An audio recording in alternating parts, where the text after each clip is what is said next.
जब सास ने खा ली हंसने वाली दवा। कुसुम अपनी बहू सुरभि और बेटे ऋतिक के साथ रहती थी।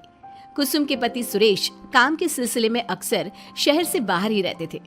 एक दिन वो अपने घर आए और कुसुम के लिए बहुत सारी दवा लेकर आए। भाग्यवान, कहाँ हो तुम? अरे आ गए आप।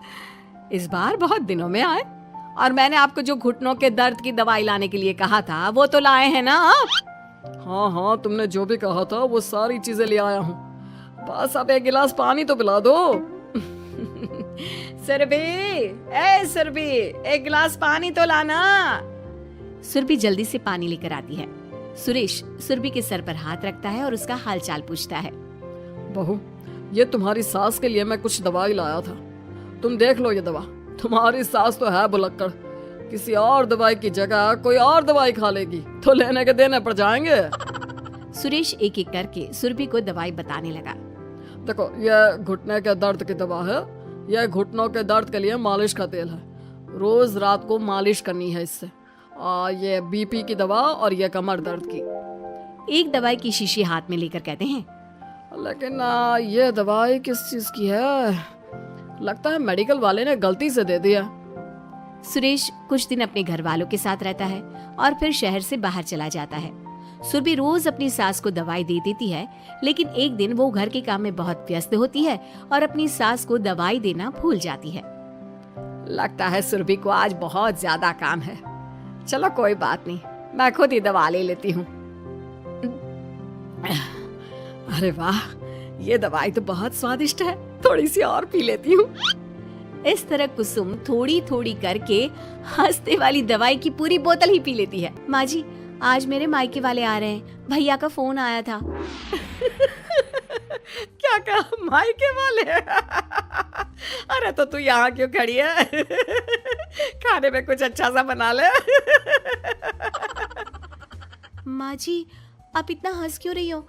आप मेरे मायके वालों का मजाक तो नहीं बना रही हो ना? नहीं नहीं नहीं, मैं कहाँ मजाक बना रही हूँ।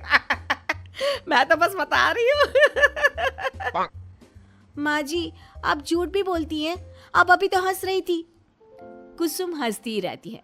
सुरभि वहां से चली जाती है और खाने की तैयारी में लग जाती है। थोड़ी देर बाद सुरभि का भाई और सुरभि की माँ आते हैं। कुसुम उन्हें अंदर बिठाती है और अपनी सास को बुला लाती है।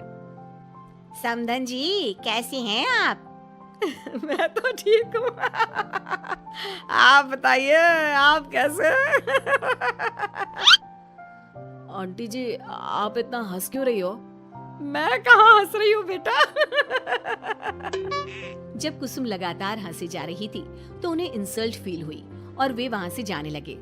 अच्छा बहन जी, हम चलते हैं, आपकी मेहमान नवाजी का बहुत बहुत शुक्रिया। सुरभि की माँ जा ही रही थी, तभी उसका पैर फिसल गया और वो बहुत तेज गिरी। माँ, आप ठीक तो है? अरे बहन जी, अब ठीक तो है। आपको चोट तो नहीं लगी ना? आप मुझसे पूछ रही हैं या मेरा मजाक उड़ा रही हैं? बहन जी, पहले तो आप इतनी बदतमीज नहीं थी, लेकिन अब क्या हो गया है आपको? माँ, आप ठीक तो है ना? अंदर चलिए, मेरे कमरे में आराम कर लीजिए। नहीं सुरभि, हम जा रहे हैं, हमें अपना मजाक और उड़वाने का शौक नहीं है। और सुरभि, तुम अपनी सास का इलाज कराओ। इस तरह सुरभि के मायके वाले चले गए तो सुरभि का गुस्सा चौथे आसमान पर था। उसने अपनी सास से कहा, माँ जी, आपने मेरे भाई और मेरी माँ के साथ ऐसा क्यों किया? अगर आपको उनका यहाँ आना अच्छा नहीं लगा तो आप मुझसे बोल देती। इस तरह उनकी इंसल्ट करने की क्या जरूरत थी? नहीं बहू, मैंने कुछ नहीं किया। अरे भला मुझे क्या पड़ी है जो तेरे घर वालों का मजाक उड़ाऊंगी? देखिए देखिए माँ जी, आप अब भी हंस रही है, आपसे तो बात करना ही बेकार है। सुरभि वहां से चली जाती है। अगली सुबह सुरभि को बहुत तेज बुखार हो जाता है और कुसुम उसे आवाज लगाती हुई उसके कमरे में जाती है। सुरभि, सुरभि, क्या हुआ? अभी तक सो रही हो तुम? क्या हो गया? माँ जी, मुझे बहुत तेज बुखार आ रहा है। अच्छा, ठीक है, ऋतिक को बुलाती हूँ। माँ जी, मुझे बुखार आ रहा है और आप हंस रही हैं। अरे नहीं बहू, मैं कहाँ हंस रही हूँ? वो तो मेरी हंसी रोक ही नहीं रही है। माँ जी, जब आपकी तबीयत खराब होती है तो मैं आपका कितना ख्याल रखती हूँ और आप मुझ पर हंस रही हो। चले जाओ आप यहाँ से। बहू सुन तो सही। नहीं माँ जी, आप जाओ यहाँ से। अब तो आपके बेटे ही आपसे बात करेंगे और मैं पापा जी को भी बताऊंगी कि आजकल आप क्या कर रही हैं। जब ऋतिक घर आया तो सुरभि ने उससे सारी बात बताई।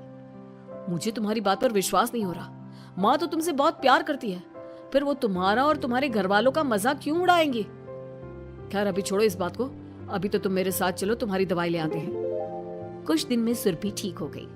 एक दिन ऋतिक को पता चला कि उसके मौसी के बेटे राहुल की तबीयत बहुत खराब है, तो वो अपनी माँ और पत्नी को लेकर हॉस्पिटल पहुंचा। मौसी जी, कैसे हैं राहुल भैया? बेटी, इतने दिन हो गए मेरे राहुल को बीमार हुए, लेकिन उसकी तबीयत में कोई सुधार नहीं आ रहा। अरे छोटी, हुआ क्या है राहुल बेटे को? कुछ बता तो सही। माँ, आप हंस क्यों रही हो? कहाँ हंस रही हो बेटा? मैं तो अपनी बहन के बेटे के लिए परेशान हूँ। माँ, ये क्या तरीका है?